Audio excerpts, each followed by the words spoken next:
So I guess while I'm at it, because we are still in this stage, I'm gonna take the music off here. But I'm gonna give you a quick review of State of Decay for the Xbox Live Arcade. Now I've posted up the first part. At the time of this podcast, this is for the 9th of June. Let's remember that. So at the time of this podcast, yesterday on the 8th, I posted my first part of my State of Decay Let's Play. And we usually, when I record a Let's Play, I usually go for maybe, I don't know, an hour and a half tops. I went 4.5 hours on the first round with this, so I have, at this rate, I don't know, 15 videos I can already post up with this. So I got a lot of backups in case I don't want to record anything for a while. But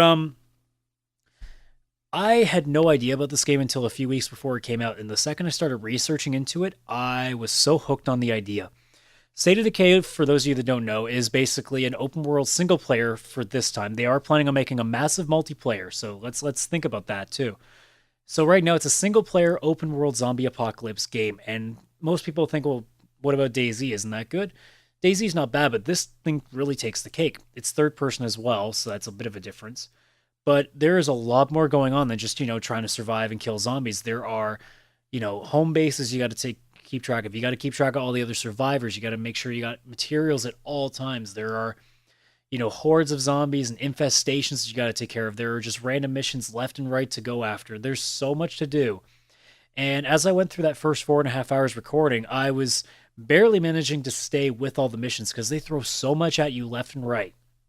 I say this too a lot, and you can see it a lot during the course of the series if you do watch it on YouTube, and the channel you can watch it on CS Radical. It's not DLOpinions, but we'll get to, that's I'll get to all the cheap plugging at the end of the podcast like I usually do. But there is a lot of glitches, bugs, and frame rate issues in that game. Now they already have put a patch through for Microsoft for testing. That's gonna patch up a little bit of those issues. But here's the thing: even with all those frame rate issues and all the bugs and glitches, the zombies going through walls. I even had a case where I decapitated a zombie and it still attacked me and bit me, even though it had no head. I guess the spinal cord can still have rip. I don't know, but even with all that, I still think this is going to be one of the best Xbox Live Arcade games this year, and it's proving that it is because it has sold 250,000 copies in the first 2 days. Well, more than 250,000. It's not exact. That would be amazing if it was exactly 225 or 250,000 copies in 2 days. But the only game that has sold faster at release than this game has been Minecraft over Xbox Live. That's amazing when you think about it. I mean, this is a game that wasn't a summer of arcade. You would think that a lot of people didn't know about it, but they did put it on the front page, and I guess people, thinking zombies, especially the Call of Duty players, I'm sure they're thinking, "Oh, zombies, that's interesting." And it really is. It is a great game. The only gripes I have with it, there is one specific kind of mission you can get in that game that drives me absolutely nuts. It's when you see it on the map, and the map is huge, by the way. It is not like, small and linear. You can go wherever the hell you want, and it's gigantic. But there is a mission that will come up once in a while where you got to go help people in a different location, and it will say besieged. If you see that, and it's like somebody in there that you don't care about, just leave them. Because that mission will take so long, and I feel bad because I'm not sure when I get to that in my recording if I'm just going to edit over it. Because basically how that mission works is you will get into a house, and then they'll have a bunch of windows that they'll want you to board up and barricade. And basically the idea is you still have to kill all the zombies to get through it.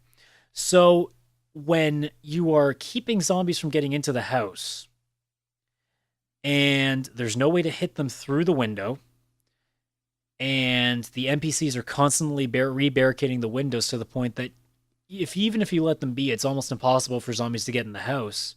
Those missions can drag because you can't just jump out the window and try to kill 10 zombies on your own. It doesn't work that way.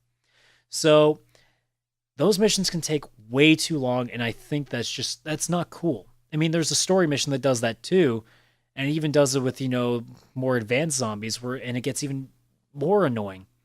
Luckily, though, they give you a pretty big supply of fire bombs to throw at them. In the case of the besiege missions, though, you don't usually have the equipment ready for that kind of stuff.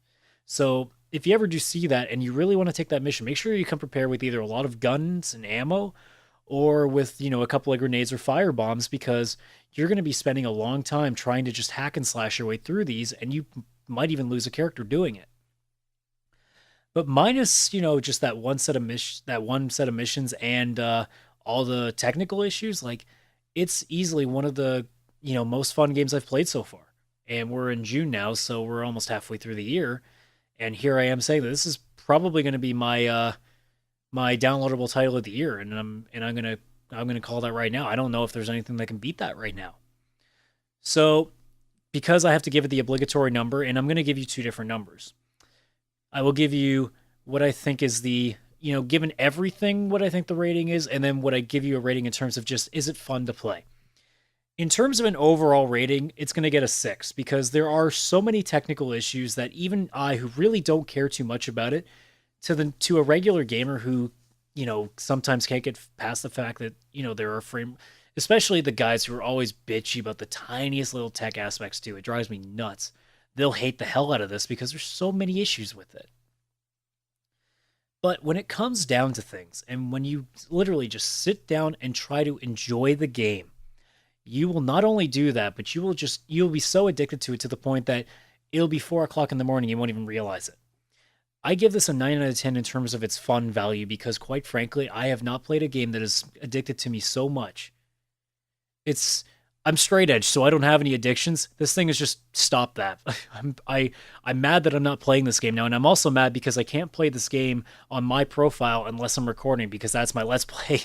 I didn't think about that. I should have used one of my other. I should have just made a profile for that, so that way I could play just that version and then have my own fun on another one and be able to play that regularly. I can do that on another profile, but now I have to start over again because you're only allowed one save. You can't have multiple games going on one profile, which is, I guess, my one other gripe.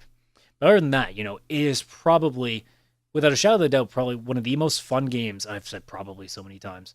It's definitely one of the most fun games that I will play this year, and anybody who likes zombies will play this year, and which is surprising to me because I'm almost sick of zombies to begin with.